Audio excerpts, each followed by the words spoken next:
ಅಭಿವೃದ್ಧಿ ಆಗೋದೇ ತಡ. ನಿಮ್ಮ ಮೇಲೆ ದೃಷ್ಟಿ, ನೀವು ಒಳ್ಳೆ ಬಟ್ಟೆ ಹಾಕ್ಕೊಂಡ್ರೂ ದೃಷ್ಟಿ, ನೀವು ಚೆನ್ನಾಗಿದ್ರೂ ದೃಷ್ಟಿ.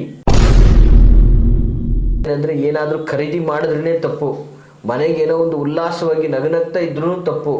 ಅವ್ರು ಎಷ್ಟು ಚೆನ್ನಾಗಿದ್ದಾರೆ, ಎಷ್ಟು ಸಂತೋಷವಾಗಿದ್ದಾರೆ, ಈ ರೀತಿಯಾದಂಥ ಮನುಷ್ಯನ ಕೆಟ್ಟ ದೃಷ್ಟಿ. ಬಹಳ ಟ್ರೀಟ್ಮೆಂಟ್ಗಳನ್ನು ತಗೊಳ್ತಾನೆ ಇರ್ತಾರೆ, ಬಟ್ ಆರೋಗ್ಯಕ್ಕೆ ಅದು ಸ್ಪಂದಿಸ್ತಾನೆ ಇರೋದಿಲ್ಲ. ಮೆಡಿಸಿನ್ ತಗೊಳ್ಳೋದೇ ಆಯಿತು ಹೊರತು ಅದು ದೇಹಕ್ಕೆ ಸ್ಪಂದಿಸ್ತಾ ಇಲ್ಲ. ಮಾಂತ್ರಿಕ ಪ್ರಭಾವದಿಂದ ಆಗಿರ್ಬೋದು, ಶತ್ರುಗಳ ಕೈವಾಡದಿಂದ ಆಗಿರ್ಬೋದು, ಅಥವಾ ಸ್ವಯಂಭೂ ಅವರೇ ನಿರ್ಮಿತವಾದಂತಹ ಅನಾರೋಗ್ಯ ಸಮಸ್ಯೆಗಳಾಗಿರ್ಬೋದು, ಆಯಿತಾ. ಬಟ್ ಈ ಥರದ ಸಮಸ್ಯೆಗಳಿಗೂ ಕೂಡ ಈ ಒಂದು ಮರದ ತಂತ್ರ, ಈ ಬನ್ನಿ ವೃಕ್ಷದ ತಂತ್ರದಿಂದ ಅದ್ಭುತವಾಗಿ ಆರೋಗ್ಯದ ಸೀಮಿತವನ್ನು ಸಹ ಕಾಪಾಡಿಕೊಳ್ಳುವುದಾಗಿದೆ. ನಮಸ್ತೆ ವೀಕ್ಷಕರೇ, ನಾನು ನಿಮ್ಮ ಮೈಸೂರಿನ ಶ್ರೀನಿವಾಸನ್. ವೀಕ್ಷಕರೇ, ಸಾಮಾನ್ಯವಾಗಿ ನಾವು ಈ ಒಂದು ರಾಮಾಯಣ ಮಹಾಭಾರತಗಳನ್ನೆಲ್ಲ ನಾವು ಕೇಳಿರ್ತೀವಿ. ಸಹಜವಾಗಿ ಪಾಂಡವರು ಅಜ್ಞಾತವಾಸವನ್ನು ಅನುಭವಿಸ್ಬೇಕಾದ್ರೆ ಅವರ ಶಸ್ತ್ರಾಸ್ತ್ರಗಳನ್ನೆಲ್ಲ ಒಂದು ಮರದ ಮೇಲೆ ಬಚ್ಚಿಟ್ಟು ಹೋಗ್ತಾರೆ. ವಿಶೇಷವಾಗಿ ಆ ಒಂದು ಮರಕ್ಕೆ ಅದ್ಭುತವಾದಂತಹ ಗೌರವ ಸ್ಥಾನಮಾನ ಸಿಗ್ತಕ್ಕಂಥದ್ದು ಇವತ್ತಿನ ಪೂಜ್ಯನೀಯವಾದಂತಹ ವೃಕ್ಷ ಅಂತಲೂ ಕೂಡ ಇವತ್ತು ನಾವು ಪೂಜಿಸುವಂಥದ್ದು. ಯಾವುದು ಗುರುಗಳು ಇವತ್ತು ವೃಕ್ಷದ ಬಗ್ಗೆ ಮಾತಾಡ್ತಾರೆ, ಬಹಳ ಅದ್ಭುತವಾದಂತಹ ಮಾಹಿತಿ ವೀಕ್ಷಕರೇ.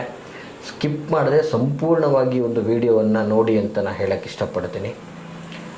ಮೊದಲನೇದಾಗಿ ಯಾವುದಪ್ಪ ಮರ ಅಂತಂದರೆ ಬನ್ನಿ ಮರ ಅಂಥೇಳಿ. ವೀಕ್ಷಕರೇ, ಇವತ್ತು ಈ ಮರದಿಂದ ಮಾಡುವಂಥ ಒಂದು ಸಣ್ಣ ತಂತ್ರವನ್ನು ಹೇಳ್ಕೊಡ್ತೀನಿ. ಇದರಿಂದ ಎಷ್ಟೆಲ್ಲ ಲಾಭ ಆಗ್ತದೆ ಅಂತಂದರೆ ವೀಕ್ಷಕರೇ, ಬಹಳ ಅದ್ಭುತವಾದಂತಹ ಲಾಭ. ಏನಪ್ಪ ಲಾಭಗಳು ಅಂತಂದರೆ ನೋಡಿ, ಸಾಮಾನ್ಯವಾಗಿ ಇವತ್ತೊಂದು ದಿನ ನಿಮಗೆ ಅಕ್ಕಪಕ್ಕ ಬಂಧು ಮಿತ್ರರು ಸ್ನೇಹ ವರ್ಗಗಳಲ್ಲಿ ವಿಪರೀತ ಜನರ ದೃಷ್ಟಿ ಇರ್ತದೆ. ಯಾಕಂದರೆ ನೀವು ಅಭಿವೃದ್ಧಿ ಆಗೋದೇ ತಡ. ನಿಮ್ಮ ಮೇಲೆ ದೃಷ್ಟಿ, ನೀವು ಒಳ್ಳೆ ಬಟ್ಟೆ ಹಾಕ್ಕೊಂಡ್ರೂ ದೃಷ್ಟಿ, ನೀವು ಚೆನ್ನಾಗಿದ್ರೂ ದೃಷ್ಟಿ. ಏನಪ್ಪ ಅವರು ಸಿನ್ಸಿಯರ್ ಆಗಿದ್ದಾರೆ, ಬಹಳ ಪ್ರಿನ್ಸಿಪಲ್ ವ್ಯಕ್ತಿ, ಬೆಳಗ್ಗೆ ಎದ್ದ ತಕ್ಷಣ ಸಂಧ್ಯಾ ವಂದನಾದಿಗಳನ್ನು ಮಾಡಿಕೊಂಡು ಒಂಥರ ಪ್ರಿನ್ಸಿಪಲ್ ಆಗಿ ನೀಟಾಗಿ ರೆಡಿಯಾಗಿ ಒಳ್ಳೆ ಅದ್ಭುತವಾಗಿ ಮಹಾರಾಜರ ಥರ ಇರ್ತಾರಲ್ಲ ಅನ್ನೋವಂತಹ ರೀತಿಯಲ್ಲಿ ದೃಷ್ಟಿ. ಇನ್ನು ಕೆಲವರು ಒಂದು ರೀತಿಯಲ್ಲಿ ಏನಂದರೆ ಏನಾದರೂ ಖರೀದಿ ಮಾಡಿದ್ರೇ ತಪ್ಪು, ಮನೆಗೇನೋ ಒಂದು ಉಲ್ಲಾಸವಾಗಿ ನಗನಗ್ತಾ ಇದ್ರೂ ತಪ್ಪು. ಅವ್ರು ಎಷ್ಟು ಚೆನ್ನಾಗಿದ್ದಾರೆ, ಎಷ್ಟು ಸಂತೋಷವಾಗಿದ್ದಾರೆ, ಈ ರೀತಿಯಾದಂಥ ಮನುಷ್ಯನ ಕೆಟ್ಟ ದೃಷ್ಟಿ. ನೋಡಿ, ಈ ಮನುಷ್ಯರ ಕೆಟ್ಟ ದೃಷ್ಟಿಯಿಂದಾಗಿ ಯಾವುದೂ ಕೂಡ ಉದ್ಧಾರ ಆಗೋದಿಲ್ಲ, ಜೀರ್ಣೋದ್ಧಾರ ಆಗೋದಿಲ್ಲ, ಎಲ್ಲವೂ ನಾಶ ಆಗಿಬಿಡ್ತದೆ ಮನುಷ್ಯನ ಕೆಟ್ಟ ದೃಷ್ಟಿ ಪ್ರಭಾವಗಳು ಬಿದ್ದರೆ.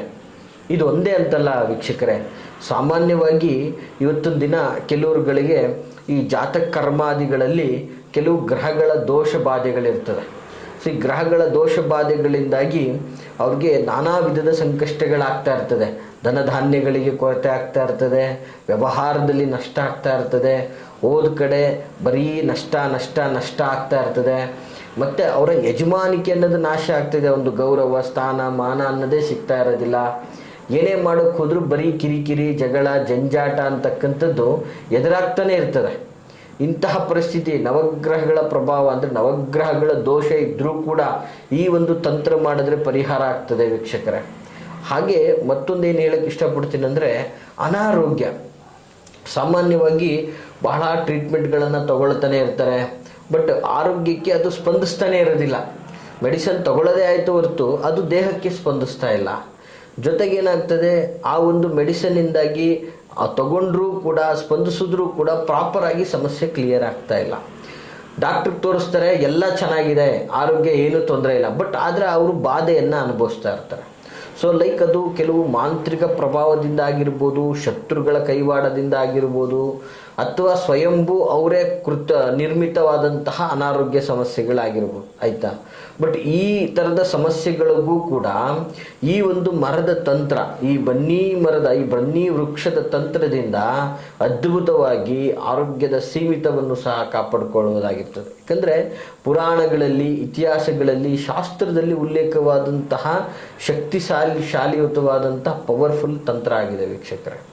ಜೊತೆಗೆ ಏನಾಗ್ತದೆ, ಈ ಒಂದು ವೃಕ್ಷದ ತಂತ್ರದಿಂದ ನಿಮ್ಮ ಶತ್ರುಗಳಿಂದ ನೀವು ರಕ್ಷಣೆ ತಗೋಬೋದು. ಬಹಳ ಮುಖ್ಯವಾದಂಥ ವಿಷಯ.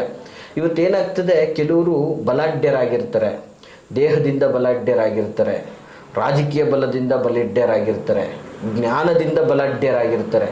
ಸೊ ಇಂಥವರ ಎದುರುಗಡೆ ನೀವೊಂಥರ ಮುಗ್ಧ ಜೀವಿಗಳ ಥರ ಸಿಕ್ಬಿಟ್ಟಿರ್ತೀರ. ಸೊ ಇಂತಹ ಪರಿಸ್ಥಿತಿಯಲ್ಲಿ ಅವ್ರನ್ನ ಕಂಡ್ರೆ ನೀವು ಹೆದರುವಂಥ ಪರಿಸ್ಥಿತಿ ಇರ್ತದೆ. ಅವ್ರಿಗೆ ಎದುರಾಗಿ ನೀವು ಮಾತಾಡೋಕ್ಕಾಗಲ್ಲ. ಅವ್ನು ಯಾಕಪ್ಪ ಎದುರುಗಡೆ ಬಂದ ಅಂತ ಕಾಯ್ತಾ ಇರ್ತೀರ. ಸೊ ಏನಾಗ್ಬಿಡುತ್ತೋ ನನಗೆ ಅಂತ ಮನಸ್ಸಲ್ಲಿ ಡವ ಡವ ಶುರು ಆಗ್ತಾಯಿದೆ, ಶಿವರಿಂಗ್ ಆಗ್ತಾ ಇರ್ತದೆ. ಸೊ ಇಂತಹ ಒಂದು ಸಂಕಷ್ಟಗಳು ಕೂಡ ಎದುರಿಸ್ತಾ ಇರ್ತಕ್ಕಂಥವ್ರು ಕೂಡ ಈ ಒಂದು ತಂತ್ರವನ್ನು ಮಾಡುವುದರಿಂದ ಖಂಡಿತವಾಗಿ ಉತ್ತಮವಾದಂತಹ ಫಲಿತಾಂಶವನ್ನು ನೋಡ್ಬೋದಾಗಿರ್ತದೆ. ಮತ್ತು ಕೆಲವು ಜನಗಳಿಗೆ ಏನಾಗ್ಬಿಟ್ಟಿರ್ತದೆ ವೀಕ್ಷಕರೇ, ಹುಟ್ಟು ದರಿದ್ರ. ಏನಂದರೆ ಎಲ್ಲೋದ್ರೂ ಬರೀ ನಷ್ಟ, ಆರ್ಥಿಕವಾಗಿ ಪ್ರಗತಿ ಕಾಣಕ್ಕಾಗ್ತಾ ಇಲ್ಲ, ವ್ಯಾಪಾರ ವ್ಯವಹಾರಗಳಲ್ಲಿ ನಷ್ಟ, ಗ್ರಾಹಕರು ಬಂದರೂ ಅಭಿವೃದ್ಧಿ ಕಾಣಕ್ಕಾಗ್ತಾ ಇಲ್ಲ, ದುಡ್ಡಿಗೆ ಬರ್ಕತ್ತಾಗ್ಬಿಟ್ಟಿದೆ, ಅಭಿವೃದ್ಧಿನೇ ಕಾಣಕ್ಕಾಗ್ತಾ ಇಲ್ಲ ಅಂತಕ್ಕಂಥವ್ರು. ಆಮೇಲೆ ಎಲ್ಲೋದ್ರೂ ನಿಮ್ಮನ್ನು ರೆಕಗ್ನೈಸ್ ಮಾಡ್ತಾ ಇಲ್ಲ, ನಮ್ಮನ್ನು ರೆಕಗ್ನೈಸ್ ಮಾಡ್ತಾ ಇಲ್ಲ, ಸಂಸಾರದಲ್ಲಿ ನಾಶ ಆಗ್ತಾ ಇದೆ, ಪತಿ ಪತ್ನಿಯರಲ್ಲಿ ಹೊಂದಾಣಿಕೆ ಆಗ್ತಾ ಇಲ್ಲ, ಈ ಎಲ್ಲ ಒಂದು ವ್ಯವಸ್ಥೆಗಳಿರ್ತದೆ ಸಾಮಾನ್ಯವಾಗಿ. ಸೊ ಈ ಥರದ ಸಂಕಷ್ಟಗಳಿಗೂ ಕೂಡ ಇದು ಬಹಳ ಸುಲಭವಾದಂತಹ ತಂತ್ರ ಆಗಿರುತ್ತದೆ. ಏನು ಇದು ಒಂದು ರೀತಿಯಲ್ಲಿ ಮಲ್ಟಿಪರ್ಪಸ್ಗೆ ಇರುವಂತಹ ಒಂದು ಪರಿಹಾರ ಇದೆಯಲ್ಲ ಗುರುಗಳೇ, ಯಾವುದು ಇದು ಅಂತಹ ಅದ್ಭುತ ಪರಿಹಾರ ಅಂತ ನೀವು ಕೇಳ್ಬೋದು. ನೋಡಿ, ಬಹಳ ಸೂಕ್ಷ್ಮವಾದ ಪರಿಹಾರ, ದಯವಿಟ್ಟು ಇದನ್ನು ನೋಟ್ ಮಾಡ್ಕೊಳ್ಳಿ. ಸುಲಭವಾದಂತಹ ತಂತ್ರ ಪ್ರಯೋಗ, ಅದ್ಭುತವಾದ ರಿಸಲ್ಟನ್ನು ಕೊಡ್ತಕ್ಕಂಥದ್ದಾಗಿರುತ್ತದೆ. ಪ್ರಥಮವಾಗಿ ಈ ಒಂದು ತಂತ್ರ ಸ್ವರೂಪವನ್ನು ನಾನು ನಿಮಗೆ ಹೇಳೋಕ್ಕೆ ಇಷ್ಟಪಡ್ತೀನಿ, ನೋಟ್ ಮಾಡ್ಕೊಳ್ಳಿ ವೀಕ್ಷಕರೇ. ಏನು ಮಾಡಬೇಕು ಮೊದಲನೇದಾಗಿ ಅಂತಂದರೆ, ಇದನ್ನೆಲ್ಲ ಸಹಜವಾಗಿ ಈ ಅಮಾವಾಸ್ಯೆ, ಈ ಹುಣ್ಣಿಮೆ ಇಂತಹ ಪ್ರತ್ಯೇಕ ದಿನಗಳಲ್ಲಿ ಮಾಡಿದಾಗ ಬಹಳ ಒಳ್ಳೆಯದಾಗ್ತದೆ ವೀಕ್ಷಕರೇ. ಅದರಲ್ಲೂ ಕೂಡ ಇದನ್ನು ಬೆಳಗಿನ ಜಾವದಲ್ಲೇ ಮಾಡುವುದು ಬಹಳ ಉತ್ತಮವಾಗಿರ್ತದೆ. ನೋಡಿ, ಏನು ಮಾಡಬೇಕಪ್ಪ ಅಂತಂದರೆ, ಮೊದಲನೇದಾಗಿ ನಿಮ್ಮ ಸುತ್ತಮುತ್ತಲಿನಲ್ಲಿ ಅಥವಾ ನಿಮಗೆ ಇರುವಂತಹ ದೂರ ಪ್ರದೇಶನೇ ಆಗಿರ್ಬೋದು, ನಿಮ್ಮ ಕಣ್ಣಿಗೆ ಕಂಡಂತಹ ಒಂದು ಬನ್ನಿ ಮರ, ಸಾಮಾನ್ಯವಾಗಿ ಪ್ರತಿ ಊರಲ್ಲೂ ಪ್ರತಿ ಹಳ್ಳಿಗಳಲ್ಲೂ ಒಂದಲ್ಲ ಒಂದು ರೀತಿಯಲ್ಲಿ ಇದ್ದೇ ಇರ್ತದೆ. ಈ ಮರವನ್ನು ಫಸ್ಟು ನೀವು ನೋಡ್ಕೋಬೇಕು ಎಲ್ಲಿದೆ ಅಂತಕ್ಕಂಥದ್ದು. ತದನಂತರ ಒಂದು ದಿನ, ನಾಳೆ ಅಮಾವಾಸ್ಯೆ ಇದೆಯೋ ಅಥವಾ ನಾಡಿದ್ದು ಹುಣ್ಣಿಮೆ ಇದೆಯೋ ಅಥವಾ ಈ ಒಂದು ಶುಭ ದಿನ ಅಂತಲೇ ಅಂದ್ಕೊಳ್ಳಿ, ಒಂದು ಹಬ್ಬ ಹರಿದಿನ ಇತ್ಯಾದಿ ದಿನಗಳು ಅಂತ ಅಂದ್ಕೊಳ್ಳಿ. ಇಂಥ ಸಂದರ್ಭಗಳಲ್ಲಿ ಆ ಮರವನ್ನು ಮುಂಚಿತವಾಗಿ ನೋಡಿಕೊಂಡು ಆ ದಿನಕ್ಕೆ ಮುಂಚೆ, ನಾಳೆ ಅಮಾವಾಸ್ಯೆ ಇದೆ ಅಂದರೆ ಅದಕ್ಕೂ ಮುಂಚೆ ಒಂದಿನ ಮುಂಚೆ ಹೋಗಿ ಆ ಬನ್ನಿ ಮರಕ್ಕೆ ಕುಂಕುಮ ಅರಿಶಿಣ ಗಂಧಾದಿಗಳಿಂದ ಪೂಜೆಯನ್ನು ಸಲ್ಲಿಸಿ, ನಾನು ನಾಳೆ ಅಮಾವಾಸ್ಯೆ ದಿನ ನಿನ್ನನ್ನು ಬಂದು ಸ್ವಲ್ಪ ನಿನ್ನ ಒಂದು ಬುಡದ ಬೇರನ್ನು ತೆಗೆದುಕೊಂಡು ಹೋಗ್ತಾ ಇದ್ದೀನಿ, ನನಗೆ ಅದರಿಂದ ರಕ್ಷಣೆ ಕೊಡು ಅಂತೇಳಿ ಆ ಬನ್ನಿ ಮರಕ್ಕೆ ಒಂದು ಪ್ರಾರ್ಥನೆ ಅಥವಾ ಒಂದು ಆವಾಹನೆಯನ್ನು ಕೊಟ್ಟು ಪ್ರಾರ್ಥನೆ ಮಾಡಿ ಬರಬೇಕಾಗ್ತದೆ. ತದನಂತರ ಅಮಾವಾಸ್ಯೆ ದಿನ ಹೋಗ್ಬಿಟ್ಟು ಅಥವಾ ಹುಣ್ಣಿಮೆ ದಿನ ಹೋಗ್ಬಿಟ್ಟು ಆ ಒಂದು ಸ್ವಲ್ಪ ಬೇರನ್ನು ತೆಗೆದುಕೊಂಡು ಬರಬೇಕಾಗ್ತದೆ. ಯಾವುದು? ಬನ್ನಿ ವೃಕ್ಷದ ಬೇರನ್ನು. ಈ ಬೇರನ್ನು ಸಹಜವಾಗಿ ಇದನ್ನು ಅಮಾವಾಸ್ಯೆ, ಹುಣ್ಣಿಮೆ ಅಥವಾ ಶನಿವಾರದ ದಿನ, ಈ ದಿನಗಳಲ್ಲೂ ಸಹ ಮಾಡ್ಬೋದಾಗಿರ್ತದೆ. ತಂದು ಇದನ್ನು ನಿಮ್ಮ ಮನೆಯ ದೇವರ ಮನೆಯಲ್ಲಿ ಇಟ್ಟು ಪ್ರಥಮವಾಗಿ ನಿಮ್ಮ ಕಷ್ಟ, ಸುಖ, ದುಃಖ, ನೋವು ಇದನ್ನೆಲ್ಲವನ್ನು ಮನಸ್ಸಲ್ಲಿ ಸ್ಮರಣೆ ಮಾಡ್ತಾ, ಯಾಕಂದರೆ ಇದು ವೈಜ್ಞಾನಿಕವಾಗಿಯೂ ಕೂಡ ಬಹಳ ಅದ್ಭುತವಾಗಿ ಕಾರ್ಯ ಮಾಡುತ್ತದೆ. ಇದರಲ್ಲಿ ತುಂಬ ಔಷಧೀಯ ಗುಣಗಳು ಸಹ ಇರ್ತಕ್ಕಂಥದ್ದು. ಇದು ನಿಮಗೊಂದು ಪಾಸಿಟಿವ್ ಎನರ್ಜಿಯನ್ನು ಕೊಡ್ತಕ್ಕಂಥದ್ದಾಗಿರ್ತದೆ.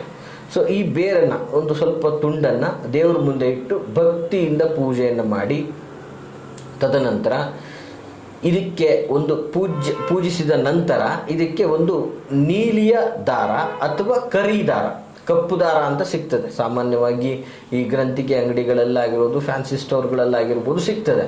ಒಂದು ಕರಿ ದಾರ ಅಥವಾ ನೀಲಿ ವರ್ಣದ ದಾರ, ಎರಡರಲ್ಲಿ ಯಾವುದಾದ್ರೂ ಒಂದು ದಾರವನ್ನು ನಿಮಗೆ ಯಾವುದು ಸಿಗ್ತದೆ ಅದು ಲಭ್ಯವಾಗ್ತದೆ, ಅದನ್ನು ಬಳಸ್ಬೋದಾಗಿರ್ತದೆ. ಆ ಬೇರಿಗೆ ಕಟ್ಟಿಬಿಟ್ಟು ಪೂಜಿಸಿದ ನಂತರ ಆ ಬೇರಿಗೆ ಕಟ್ಟಿ ಪುರುಷರು ಬಲಗೈ ತೋಳಿಗೆ, ಸ್ತ್ರೀಯರು ಎಡಗೈ ತೋಳಿಗೆ, ಅಥವಾ ಒಂದು ವಯಸ್ಕರರು ಕತ್ತಿಗೆ ಹಾಕ್ಕೊಳ್ತೀನಿ ಅಂತಂದರೆ ಕತ್ತಿಗೂ ಸಹ ಇದನ್ನು ಧಾರಣೆ ಮಾಡ್ಕೋಬೋದಾಗಿರ್ತದೆ.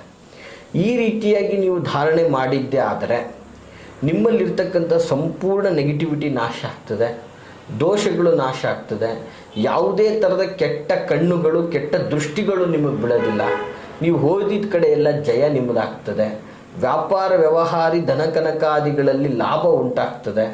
ವಿಶೇಷವಾಗಿ ಬಹುದಿನಗಳಿಂದ ನಿಂತಹ ಕಾರ್ಯಗಳು ಪ್ರಾರಂಭ ಆಗ್ತದೆ. ಮತ್ತು ನಿಮಗೆ ಬರಬೇಕಾದಂತಹ ಧನ ಧಾನ್ಯ ಸಂಪತ್ತು ನಿಮ್ಮ ಕೈ ಸೇರುವಂಥದ್ದಾಗ್ತದೆ. ಈ ಒಂದು ಮಾರ್ಗವನ್ನು ಮಾಡೋದ್ರಿಂದ ಎಷ್ಟು ಸುಲಭವಾದ ತಂತ್ರ ಅಂದರೆ ವೀಕ್ಷಕರೇ, ಬಹಳ ಸುಲಭವಾದಂತಹ ತಂತ್ರ. ಹೀಗೆ ಮಾಡಿ ನಿಮ್ಮ ಜೀವನದಲ್ಲಿ ಆನಂದ ಸಂತೋಷವನ್ನು ಪಡ್ಕೊಳ್ಳಿ ಅಂತ ನಾನು ಹೇಳೋಕ್ಕೆ ಇಷ್ಟಪಡ್ತೀನಿ. ಈ ಮಾಹಿತಿ ತಮಗೆಲ್ಲ ಇಷ್ಟವಾಗಿದ್ದರೆ ಲೈಕ್ ಮಾಡಿ. ಹಾಗೆ ಯಾರೆಲ್ಲ ಕಷ್ಟದಲ್ಲಿದ್ದಾರೆ ಅವ್ರುಗಳಿಗೆ ಒಂದು ವಿಡಿಯೋನ ತಪ್ಪದೇ ಶೇರ್ ಮಾಡಿ. ಅವರು ಒಳ್ಳೆಯದಾದರೆ ಅದರ ಫಲ, ಆ ಒಂದು ಪುಣ್ಯ ನಿಮಗೆ ಪ್ರಾಪ್ತಿಯಾಗ್ತದೆ ಅಂತ ಹೇಳಲಿಕ್ಕೆ ಇಚ್ಛಪಡ್ತೀನಿ. ಹಾಗೆ ನಿಮ್ಮ ಯಾವುದೇ ಥರದ ಗುಪ್ತ ಸಮಸ್ಯೆಗಳನ್ನು ಕೇಳಬೇಕು, ನಿಮ್ಮ ಸಮಸ್ಯೆಗಳನ್ನು ಮುಕ್ತವಾಗಿ ನಮ್ಮೊಟ್ಟಿಗೆ ಸಮಾಲೋಚನೆ ಮಾಡಬೇಕು ಅನ್ನೋದಾದರೆ ನಿಮ್ಮ ಮುಂದೆ ಕಾಣ್ತಾ ಇರತಕ್ಕಂತಹ ಸಂಖ್ಯೆಗೆ ಕರೆ ಮಾಡಿ ನಿಮ್ಮ ಸಮಯವನ್ನು ಖಚಿತಪಡಿಸ್ಕೊಂಡು, ನಾವು ಇರುವುದು ಇಲ್ಲದಿರುವುದನ್ನು ಖಚಿತಪಡಿಸ್ಕೊಂಡು ನಮ್ಮ ಕಚೇರಿಗೂ ಸಹ ಬಂದು ಭೇಟಿ ಮಾಡ್ಬೋದು ಅಂತ ಹೇಳ್ತಾ ಎಲ್ರಿಗೂ ಶುಭವಾಗಲಿ. ನಮಸ್ಕಾರ.